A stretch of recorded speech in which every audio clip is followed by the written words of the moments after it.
NCIB times ಮೀಡಿಯಾಗೆ ಸ್ವಾಗತ. ಅಂಕಪಟ್ಟಿ, purple cap, orange cap ಎಲ್ಲದರಲ್ಲೂ ಕೂಡ ನಂಬರ್ 1 ಆದ ಆರ್ಸಿಬಿ. ಹೌದು, ಅರುಣ್ ಜೇಟ್ಲಿ ಕ್ರೀಡಾಂಗಣದಲ್ಲಿ ನಿನ್ನೆ ನಡೆದ IPL 46ನೇ ಪಂದ್ಯದಲ್ಲಿ royal Challengers Bengaluru Delhi capitals ವಿರುದ್ಧ 6 ವಿಕೆಟ್ಗಳ ಗೆಲುವನ್ನ ಸಾಧಿಸುವ ಮೂಲಕ ಚಿನ್ನಸ್ವಾಮಿಯಲ್ಲಿ ಅನುಭವಿಸಿದ ಮುಖಭಂಗಕ್ಕೆ ಸೇಡನ್ನ ತೀರಿಸಿಕೊಳ್ತು. ಟಾಸ್ ಸೋತು ಮೊದಲು ಬ್ಯಾಟ್ ಮಾಡಿದಂತಹ ಡೆಲ್ಲಿ ಕ್ಯಾಪಿಟಲ್ಸ್ 20 ಓವರ್ಗಳಲ್ಲಿ 8 ವಿಕೆಟ್ ನಷ್ಟಕ್ಕೆ 162 ರನ್ಗಳನ್ನ ಕಲೆ ಹಾಕಿ ರಾಯಲ್ ಚಾಲೆಂಜರ್ಸ್ ಬೆಂಗಳೂರು ತಂಡಕ್ಕೆ ಗೆಲ್ಲೋದಕ್ಕೆ 163 ರನ್ಗಳ ಗುರಿಯನ್ನ ಕೊಟ್ಟಿತ್ತು. ಈ ಗುರಿಯನ್ನ ಬೆನ್ನಟ್ಟಿದ ರಾಯಲ್ ಚಾಲೆಂಜರ್ಸ್ ಬೆಂಗಳೂರು ತಂಡ ಕೃನಾಲ್ ಪಾಂಡ್ಯ ಹಾಗೂ ವಿರಾಟ್ ಕೊಹ್ಲಿ ಅಮೋಘ ಜೊತೆಯಾಟದ ಸಹಾಯದಿಂದ 18.3 ಓವರ್ಗಳಲ್ಲಿ 4 ವಿಕೆಟ್ ನಷ್ಟಕ್ಕೆ 165 ರನ್ಗಳನ್ನ ಕಲೆ ಹಾಕಿತು. ಕೇವಲ 4 ಓವರ್ಗಳಲ್ಲಿ ತನ್ನ ಮೊದಲ 3 ವಿಕೆಟ್ಗಳನ್ನ ಕಳೆದುಕೊಂಡು ಸಂಕಷ್ಟದಲ್ಲಿ ಇದ್ದಂತಹ ಆರ್ಸಿಬಿಗೆ ವಿರಾಟ್ ಕೊಹ್ಲಿ ಹಾಗೂ ಕೃನಾಲ್ ಪಾಂಡ್ಯ ಶತಕದ ಜೊತೆಯಾಟದ ಮೂಲಕ ತಂಡಕ್ಕೆ ಆಸರೆಯಾಗ್ತಾರೆ.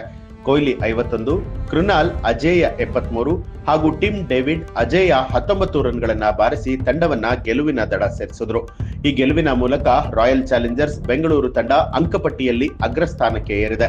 10 ಪಂದ್ಯಗಳನ್ನ ಆಡಿ 7 ಪಂದ್ಯಗಳನ್ನ ಗೆದ್ದು 3 ಪಂದ್ಯದಲ್ಲಿ ಸೋತು ಅಂಕಪಟ್ಟಿಯಲ್ಲಿ 14 ಅಂಕಗಳನ್ನ ಹೊಂದಿರುವಂತಹ ಆರ್ಸಿಬಿ ಸದ್ಯ ಅಂಕಪಟ್ಟಿಯಲ್ಲಿ ಅಗ್ರಸ್ಥಾನಕ್ಕೇರಿರುವಂತದ್ದು. ಇನ್ನು ತಂಡ ಅಂಕಪಟ್ಟಿಯಲ್ಲಿ ಅಗ್ರಸ್ಥಾನವನ್ನ ಅಲಂಕರಿಸಿದ್ರೆ ಅತಿ ಹೆಚ್ಚು ವಿಕೆಟ್ ಪಡೆದ ಆಟಗಾರ ಹಾಗೂ ರನ್ ಬಾರಿಸಿದ ಆಟಗಾರ ಪಟ್ಟಿಯಲ್ಲೂ ಕೂಡ ಆರ್ಸಿಬಿ ಆಟಗಾರರು ಅಗ್ರಸ್ಥಾನದಲ್ಲೇ ಇದ್ದಾರೆ. ಇನ್ನು ಟೂರ್ನಿಯಲ್ಲಿ ಇಲ್ಲಿಯವರೆಗೂ ಕೂಡ 10 ಪಂದ್ಯಗಳನ್ನ ಆಡಿರುವಂತಹ ಹೇಸಲ್ವುಡ್ ಅತಿ ಹೆಚ್ಚು ವಿಕೆಟ್ ಗಳನ್ನ ಪಡೆದಿದ್ದು ಟೂರ್ನಿಯಲ್ಲಿ ಅತಿ ಹೆಚ್ಚು ವಿಕೆಟ್ ಪಡೆದ ಬೌಲರ್ ಅಂತ ಅನ್ನಿಸಿಕೊಂಡು ಪರ್ಪಲ್ ಕ್ಯಾಪ್ ಅನ್ನ ತಮ್ಮದಾಗಿಸಿಕೊಂಡಿದ್ದಾರೆ. 10 ಪಂದ್ಯಗಳನ್ನ ಆಡಿ 443 ರನ್ ಬಾರಿಸಿರುವಂತಹ ವಿರಾಟ್ ಕೊಹ್ಲಿ ಟೂರ್ನಿಯಲ್ಲಿ ಅತಿ ಹೆಚ್ಚು ರನ್ ಬಾರಿಸಿದ ಆಟಗಾರನಾಗಿ ಆರೆಂಜ್ ಕ್ಯಾಪ್ ಅನ್ನ ತಮ್ಮದಾಗಿಸಿಕೊಂಡಿದ್ದಾರೆ. ಈವರೆಗೂ ಕೂಡ ಒಮ್ಮೆಯೂ ಕೂಡ ಕಪ್ ಗೆದ್ದಿಲ್ಲ ಅಂತ ಅನ್ನಿಸಿಕೊಂಡಿರುವಂತಹ ಆರ್ಸಿಬಿ ತಂಡ ಇದೀಗ ಅಂಕಪಟ್ಟಿಯಲ್ಲಿ ಅಗ್ರಸ್ಥಾನಕ್ಕೆ ಏರಿರುವಂತದ್ದು. ಜೊತೆಗೆ ಪರ್ಪಲ್ ಕ್ಯಾಪ್ ಹಾಗೂ ಆರೆಂಜ್ ಕ್ಯಾಪ್ ಕೂಡ ಆರ್ಸಿಬಿ ತಂಡದ ಆಟಗಾರರೇ ಪಡೆದಿರುವಂತದ್ದು ಆರ್ಸಿಬಿ ಅಭಿಮಾನಿಗಳಲ್ಲಿ ಸಂತಸವನ್ನ ಉಂಟು ಮಾಡಿದೆ.